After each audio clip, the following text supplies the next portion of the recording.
Good evening. Thank you very much. And it's indeed a honor and a privilege to be here in Dearborn this evening to speak to the fine citizens of Dearborn, Michigan. I want to thank Mayor Hammond for that great introduction. Members of the Dearborn City Council, Leslie Herrick, and of course, last but not least, your fantastic governor, Governor Whitmer. Thank you very much for your kind words a little bit earlier as well in the introduction. It's been great to be actually spend a couple of days here in Detroit talking to a lot of the people here around the city. I got a chance to talk to some schools yesterday, see firsthand what's going on with the schools here in Detroit.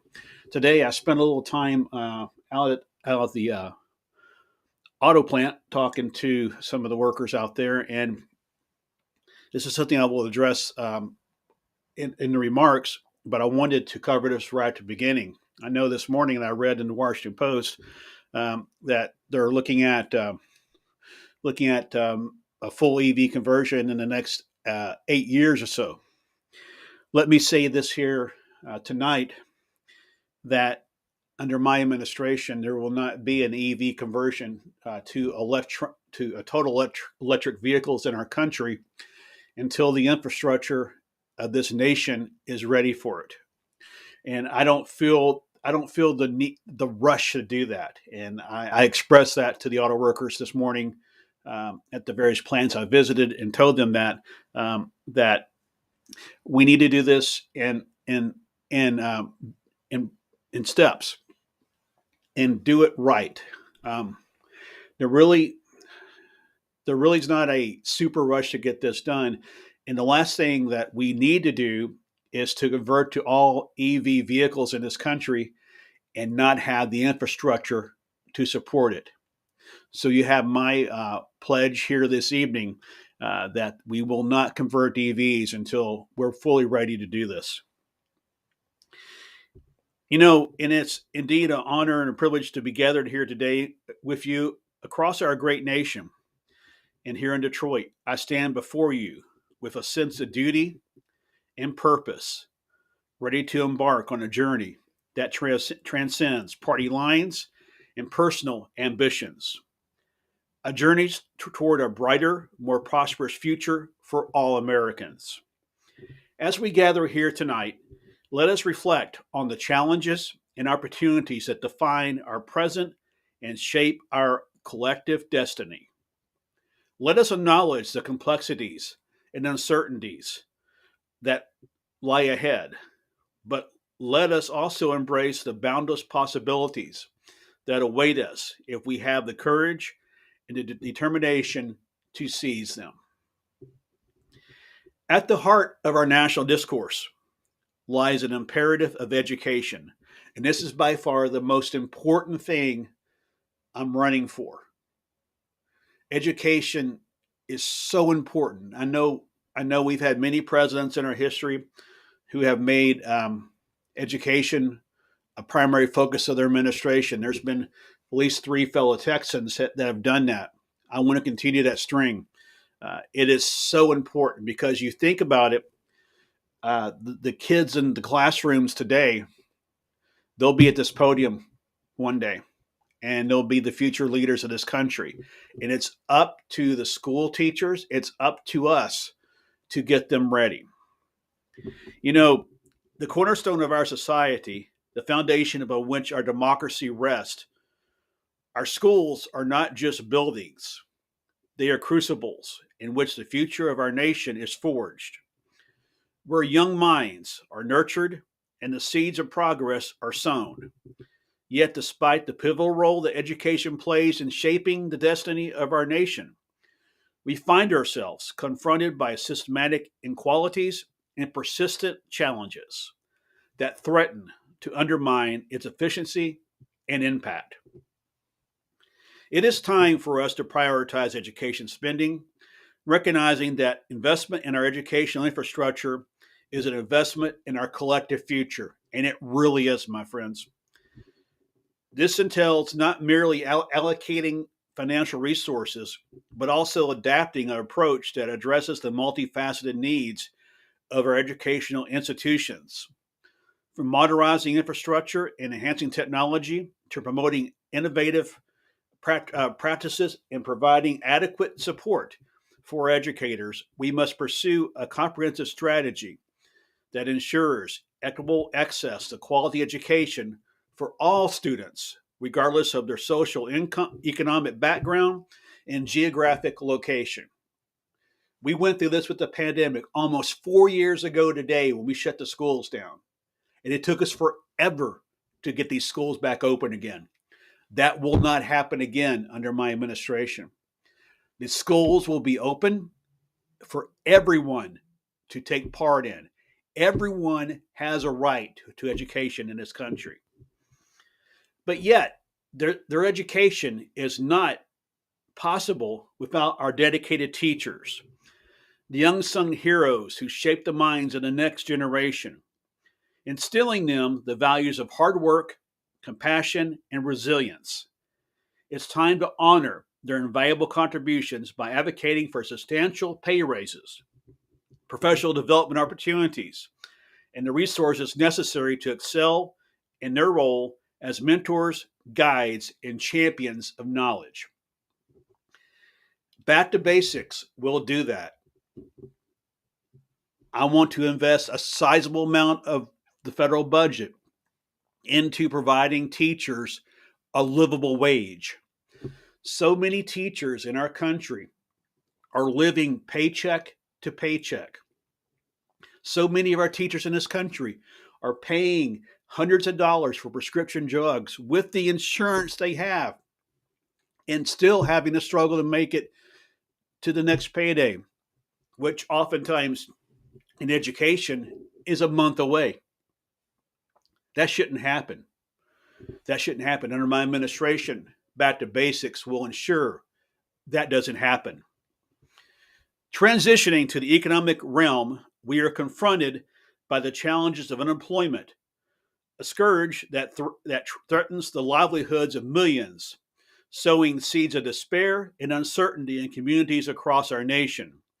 To address this, we must pursue comprehensive unemployment reform, encompassing not only short-term relief measures, but also long-term strategies aimed at fostering economic resilience, promoting workforce development, and fostering entrepreneurship. Think about it. 4 years ago today, most of America walked out of a job. Our unemployment rate in this country overnight went to 15.5%. Our economy in this country was on the brink of disaster. Now, 4 years later, we have people who are still on unemployment from COVID. It's time for that to stop. My friends, and I know this is probably familiar to everybody here in this room tonight. You know, I was on unemployment. And to me, it wasn't, I had to go on it to pay the bills, to support my family. But I didn't see it as a free paycheck. I saw it as a bridge to another job. So many people during the pandemic saw it as another paycheck. When our economy reopened fully, they never returned to the workforce. Enhanced unemployment will fix that problem. Under enhanced unemployment, your new job will be to get a new job. You know, by investing in job training programs, supporting small businesses, and implementing policies that promote innovation and entrepreneurship, we can empower individuals to adapt and thrive in a changing economy, building a more resilient workforce and ensuring economic prosperity for all. I've always had a goal over the past 4 years of a 3% unemployment rate for this country. 4 years, we've been hovering right around 3%. We can do it. We can do it. You know, tonight in this very room here in Dearborn, there are 1 8.6 jobs available for each and every one of us in this room. You can walk out of here and get a job. Why isn't our unemployment lower than it is right now? That's what enhanced unemployment's about. Finally, let's cast our gaze beyond our borders to the realm of foreign affairs, a domain fraught with complexity, uncertainty, and competing interest.